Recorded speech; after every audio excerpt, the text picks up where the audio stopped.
इस कहानी की शुरुआत होती है ब्राजील से, जहां हम आर्थर नाम के इस आदमी को देखते हैं। आर्थर एक रेस्टोरेंट में होता है तो उसकी मुलाकात इस लड़की से होती है। लड़की आर्थर से कहती है कि मैं एक लंबे अरसे से तुम्हारी तलाश में हूं, क्योंकि मेरे बॉस ये चाहते हैं कि तुम उनके कहने पर 3 लोगों का मर्डर करो। दरअसल आर्थर पास्ट में एक कॉन्ट्रैक्ट किलर था और वो सुपारी लेकर लोगों को मारा करता था, पर उसने ये काम सालों पहले ही छोड़ दिया है। इसलिए जब ये लड़की इसे इस काम का ऑफर देती है तो आर्थर इसे साफ मना कर देता है। अब आर्थर से ना सुनकर ये लड़की इसे धमकाना शुरू कर देती है कि अगर उसने ये काम नहीं किया तो वो पुलिस को ये बता देगी कि आर्थर अब भी जिंदा है और वो ब्राजील में छुपा हुआ है। लेकिन इससे पहले कि ये लड़की अपनी बात पूरी करती, आर्थर उसकी एक तस्वीर खींच लेता है। ये देखते ही वो लड़की और उसके सारे गुंडे आर्थर पर अटैक कर देते हैं, लेकिन आर्थर ने भी कोई कच्ची गोलियां नहीं खेली। वो एक एक करके सभी को मार गिराता है और इस बिल्डिंग से कूदकर एक केबल कार पर लटक जाता है। इधर वो लड़की और उसके बाकी गुंडे भी इस केबल कार में आते हैं और इसमें आर्थर को ढूंढना शुरू कर देते हैं। अब सभी उसे नीचे ढूंढ रहे थे, पर आर्थर तो केबल कार के ऊपर खड़ा था। ये जानकर वो लड़की भी ऊपर फायर करना शुरू कर देती है, पर आर्थर समय रहते उस केबल कार से कूद जाता है और एक पैराग्लाइडर पर लटक कर वहां से निकल जाता है। इसके बाद आर्थर अपने खुफिया अड्डे पर पहुंचता है, जहां उसने ढेर सारे पैसे, कुछ हथियार और अलग अलग देशों के पासपोर्ट छुपा रखे थे। वो अपना ब्राजीलियन पासपोर्ट जला देता है और एक नया पासपोर्ट लेकर थाईलैंड निकल जाता है। थाईलैंड पहुंचकर उसकी मुलाकात मे से होती है। मे और आर्थर एक दूसरे को पहले से जानते थे, क्योंकि आर्थर अपने हर मिशन के बाद थाईलैंड आकर ही छुपता था। दरअसल मे एक रिजॉर्ट की मालकिन है और उसका रिजॉर्ट शहर से काफी दूर है और इसलिए ये जगह आर्थर के छुपने के लिए बिल्कुल परफेक्ट थी। रात को आर्थर उस लड़की के बारे में पता लगाता है जो उसे कल रेस्टोरेंट में मिली थी। अब थोड़ी रिसर्च के बाद उसे ये बात पता चलती है कि वो लड़की क्रेन नाम के एक माफिया के लिए काम करती है। इधर आर्थर ये डिसाइड करता है कि वो कुछ दिनों तक थाईलैंड में ही छुपा रहेगा, ताकि वो क्रेन और उसके लोगों की नजरों से बचा रहे। एक दिन जब मे रिजॉर्ट के रिसेप्शन पर होती है तो एक लड़की उसके पास आती है और उससे एक फर्स्ट एड किट मांगती है। उस लड़की को देखकर ऐसा लग रहा था मानो किसी ने उसे बहुत बुरी तरह से पीटा हो। जब मे उसके उस जख्मों के बारे में पूछती है तो वो मे की बात को टालते हुए वहां से निकल जाती है। अब रात को जब मे बीच पर होती है तो वो देखती है कि दूर खड़ी एक बोट पर एक आदमी उस लड़की को बहुत बुरी तरह से पीट रहा है। अब वो भागकर आर्थर के पास आती है और उससे उस लड़की को बचाने के लिए कहती है। अब पहले तो आर्थर इसके लिए नहीं मानता, पर मे के फोर्स करने पर वो उस लड़की को बचाने चला जाता है। अब बोट पर पहुंचकर वो देखता है कि फ्रैन नाम का एक आदमी उस लड़की को बहुत बुरी तरह से मार रहा है। अब यहाँ आर्थर और फ्रैन आपस में भिड़ जाते हैं और इस हाथापाई में फ्रैन की जान चली जाती है। इसके बाद आर्थर मे से कहता है कि तुम इस लड़की को किनारे तक ले जाओ, तब तक मैं इस बोट और इस लाश को ठिकाने लगा कर आता हूँ। जब आर्थर उस बोट के अंदर जाता है तो उसे वहाँ उस लड़की का पासपोर्ट मिलता है। उस लड़की का नाम जीना थॉमसन था और वो एक अमेरिकन सिटीजन थी। यहाँ आर्थर को उस लड़की का फोन भी मिलता है जिसमें आर्थर की ही फोटो होती है। लेकिन गौर करने वाली बात यह है कि आर्थर आज जीना से पहली बार मिला है और वो दोनों एक दूसरे को नहीं जानते। तो फिर आर्थर की फोटो जीना के फोन में क्या कर रही है? खैर, अब आर्थर उस बोट से निकलकर उसे एक धमाके से उड़ा देता है और फिर फौरन जीना के पास आकर उससे उस तस्वीर के बारे में पूछता है। अब यहाँ खुलासा होता है कि ये दोनों भी क्रेन के ही आदमी हैं और बोट पर जो लड़ाई हो रही थी वो सिर्फ एक नाटक था, ताकि जीना और आर्थर एक दूसरे से मिल सकें। दरअसल क्रेन का प्लान था कि आर्थर जीना की जान बचाएगा और फिर जीना उसे अपने प्यार के जाल में फंसा लेगी, और जब ये दोनों एक दूसरे से प्यार करने लगेंगे तो फिर क्रेन जीना की किडनैपिंग कर लेगा और उसकी आजादी के बदले में आर्थर को क्रेन की सभी बातें माननी होंगी। अब जीना आर्थर को बताती है कि क्रेन ने उसे ब्लैकमेल करके ये सब करवाया है। दरअसल जीना एक ऑर्फनेज चलाती है जहाँ पर वो अनाथ बच्चों की देखभाल करती है। अब क्रेन ने उसे धमकी दी थी कि अगर वो इस प्लान में शामिल नहीं होगी तो वो उन सब बच्चों को मार डालेगा, और इसलिए जीना को ना चाहते हुए भी क्रेन के प्लान में शामिल होना पड़ा। ये सब जानकर आर्थर ये डिसाइड करता है कि वो क्रेन को उसी के प्लान में फंसाकर मार डालेगा, लेकिन वो ये काम करेगा कैसे? खैर, ये बात तो पूरी कहानी सुनकर ही पता चलेगी। अगले दिन आर्थर ये देखता है कि क्रेन के कुछ लोग उस पर नजर रखे हुए हैं। ये देखते ही वो जीना के पास आता है और उसका हाथ पकड़कर बीच पर टहलने लगता है, ताकि क्रेन के लोगों को लगे कि उनका प्लान काम कर रहा है। अब ऐसे ही दिन बीतने लगते हैं और इन दोनों को एहसास ही नहीं होता कि ये दोनों सच में एक दूसरे से प्यार करने लगे थे। एक रात जब आर्थर और जीना बीच पर होते हैं तो आर्थर उसे अपनी पूरी कहानी बताता है। आर्थर जीना को बताता है कि वो भी एक अनाथ है और बचपन में उसे एक गैंगस्टर ने खरीद लिया था जो बच्चों को हथियारा बनने की ट्रेनिंग देता था। उस कैंप में आर्थर के साथ साथ क्रेन भी मौजूद था और अब उन दोनों ने ये प्लान बनाया कि वो इस कैंप से भाग जाएंगे। अब आर्थर तो कैंप से भाग निकला, पर क्रेन पकड़ा गया और फिर उन लोगों ने उसे बहुत मारा और अब सालों बाद क्रेन इसी बात का बदला ले रहा है। अब ये सब सुनकर जीना को भी काफी बुरा लगता है और वो आर्थर को गले से लगा लेती है। अब अगले दिन जब ये दोनों बीच पर होते हैं तो क्रेन के प्लान के मुताबिक वो लोग जीना को किडनैप कर लेते हैं और वो आर्थर को लेकर क्रेन के पास आते हैं। आर्थर ये फैसला करता है कि वो क्रेन को देखते ही उसे मार डालेगा, लेकिन उसका ये प्लान धरा का धरा रह जाता है क्योंकि क्रेन बड़ी ही चालाकी से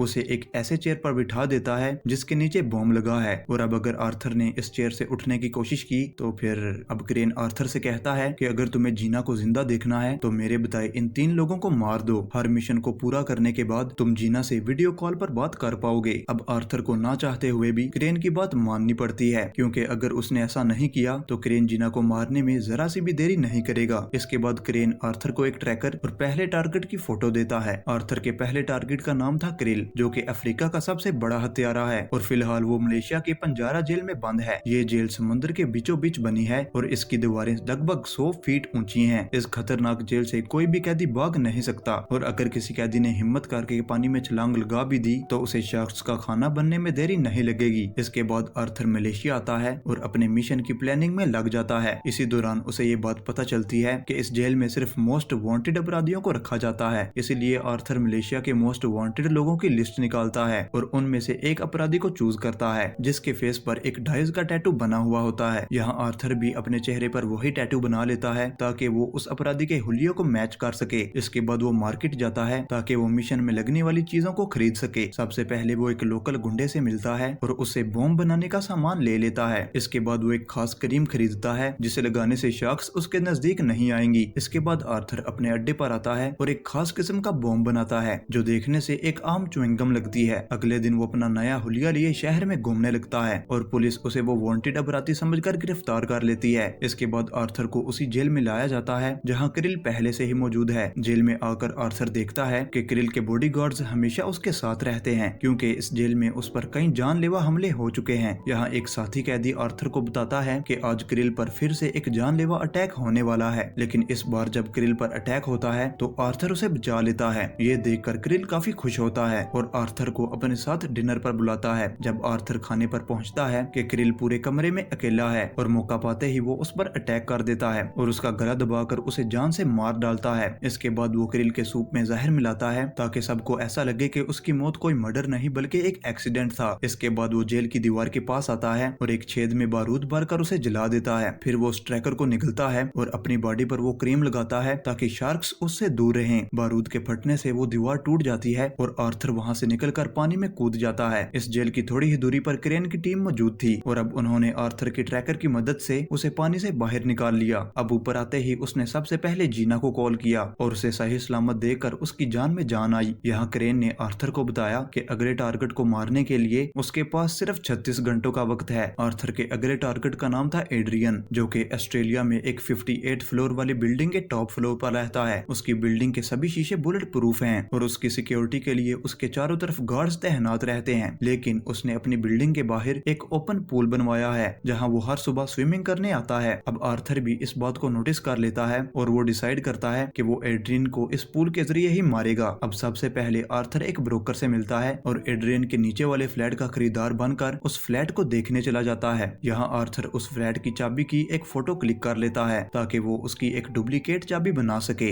इसके बाद आर्थर एक खास किस्म का केमिकल बॉम्ब बनाता है जो कि मोटे से मोटे ग्लास को भी तोड़ सकता है। अब पूरी प्लानिंग के बाद वो अपना बेस बदलकर इस बिल्डिंग में एंटर होता है और उसी फ्लैट की खिड़की से निकलकर एड्रियन के फ्लैट की तरफ बढ़ने लगता है। अब आर्थर एक केबल और कुछ गैजेट्स की मदद से उस पुल तक पहुंच जाता है और उसमें ड्रिल करके अपने बनाए केमिकल बॉम्ब्स को फिट कर देता है। इसके बाद जब एड्रियन पूल में आता है तो आर्थर उस पुल को ब्लास्ट कर देता है और अब एड्रियन 58th फ्लोर से गिरकर मारा जाता है। अब आर्थर ने अपने दूसरे टारगेट को भी मार दिया और अब रूल के मुताबिक वो जीना से बात कर सकता है। लेकिन इस बार जब आर्थर जीना को कॉल लगाता है तो जीना बड़ी ही चालाकी से उसे उस बोर्ड का नंबर दिखा देती है जिस पर क्रेन के लोगों ने उसे कैद कर रखा है। अब बोर्ड का नंबर मिलते ही वो उसकी लोकेशन का पता लगा लेता है और फिर एक हेलीकॉप्टर को हायर करके वहां तक पहुंचता है, लेकिन वो बोट वहां नहीं होती। इसलिए वो उस बोट को ढूंढता हुआ समंदर में आगे निकल जाता है और अब थोड़ी ही देर में उसे वो बोट दिख जाती है। वो बोट से थोड़ी दूरी बनाकर जंप लगा देता है और अब चुपके से बोट के अंदर पहुंच जाता है। लेकिन उसकी ये बहादुरी किसी भी काम नहीं आती क्योंकि जल्द ही गुंडे उसे पकड़ लेते हैं और अब क्रेन के पास ले आते हैं। हालांकि क्रेन ने उसे मारा नहीं बल्कि एक लास्ट वार्निंग दी कि अगर उसने फिर से ऐसा कुछ किया तो जीना के साथ साथ वो भी मारा जाएगा। अब आर्थर के पास कोई ऑप्शन नहीं था, इसीलिए वो अपने तीसरे और आखिरी मिशन को पूरा करने के लिए निकल गया। आर्थर के अगले टारगेट का नाम था मैक्स, जो कि एक वेपन डीलर है। मैक्स बल्गेरिया में रहता है और उसका घर किसी आर्मी बंकर से कम नहीं नहीं है। वहाँ जाना तो दूर, कोई उसके आसपास भी भटक नहीं सकता। बिल्डिंग के हर कोने में कैमरास लगे हैं और यहाँ का हर गार्ड आधुनिक और खतरनाक हथियारों से लैस है। जब आर्थर इस मिशन की प्लानिंग कर रहा होता है तब वो नोटिस करता है कि क्रेन उससे अपना कंपटीशन खत्म करवा रहा है। आर्थर ने पहले ही क्रिल और एड्रियन को मार दिया है और अगर उसने मैक्स को भी मार दिया तो क्रेन इस दुनिया का सबसे बड़ा माफिया बन जाएगा। लेकिन ये सब जानते हुए भी उसे इस मिशन को पूरा करना ही होगा, वरना जीना मारी जाएगी। अब अपने रिसर्च करते हुए उसे ये बात पता चलती है कि आजकल मैक्स की तबीयत कुछ ठीक नहीं रहती और इसलिए कल एक मेडिकल हेलीकॉप्टर मैक्स के घर के ऊपर लैंड होने वाला है। उस हेलीकॉप्टर में डॉक्टर्स की एक टीम होगी जो मैक्स की सेहत की जांच करेगी। अब अगले दिन आर्थर उस हॉस्पिटल में पहुंचा जहां से ये हेलीकॉप्टर टेक ऑफ करने वाला है। अब वो चुपके से हेलीपैड तक पहुंचा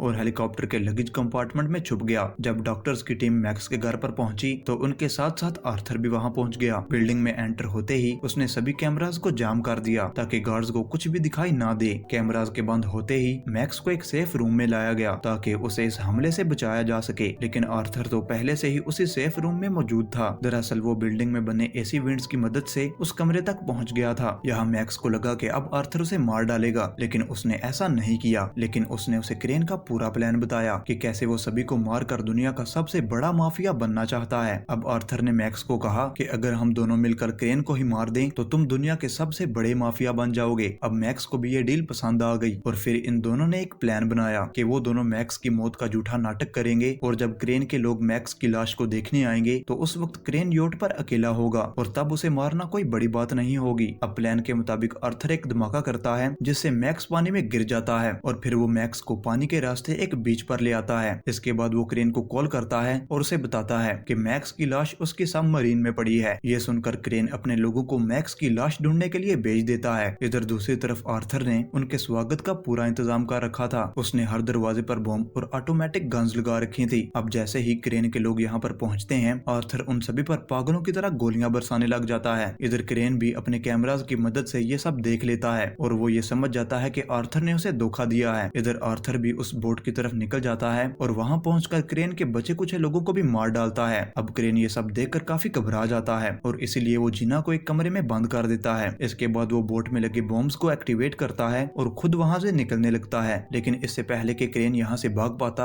आर्थर वहाँ आकर उस पर अटैक कर देता है। अब ये दोनों काफी देर तक एक दूसरे से लड़ते रहते हैं, लेकिन इस लड़ाई में आर्थर क्रेन पर भारी पड़ता है। अब वो क्रेन को एक जंजीर से बांध देता है और फौरन जीना के पास पहुंचता है। आर्थर जीना को एक छोटी सबमरीन में बिठाकर उसे बोट से अलग कर देता है, लेकिन इससे पहले कि वो खुद बोट से बाहर निकल पाता वो बॉम्ब वहाँ पर ब्लास्ट हो जाता है। इस हादसे में जीना की जान तो बच जाती है पर आर्थर का कुछ भी नहीं पता चला। इसके बाद मैक्स के लोगों ने बोट का मलबा बाहर निकाला पर ना तो उन्हें आर्थर मिला और ना ही उसकी लाश। इस हादसे के कुछ महीनों बाद हम फिर से जीना को देखते हैं जो कि अपने अनाथ आश्रम में बैठी होती है। तभी अचानक उसके सामने आर्थर आ जाता है जो कि बिल्कुल ठीक होता है। इसका मतलब उस हादसे में आर्थर की मौत नहीं हुई थी। दरअसल वो बोट के स्टील चेम्बर में छुप गया था जो लोगों को ऐसे धमाकों से बचाने के लिए काम आती है। और इसी के साथ ही ये कहानी यहाँ पर ही खत्म हो जाती है। मैं उम्मीद करता हूँ कि आपको ये कहानी पसंद आई होगी और अगर आपको ये वीडियो अच्छी लगी तो इसे लाइक कर देना और चैनल को सब्सक्राइब कर देना और अब मिलते हैं अगली वीडियो में।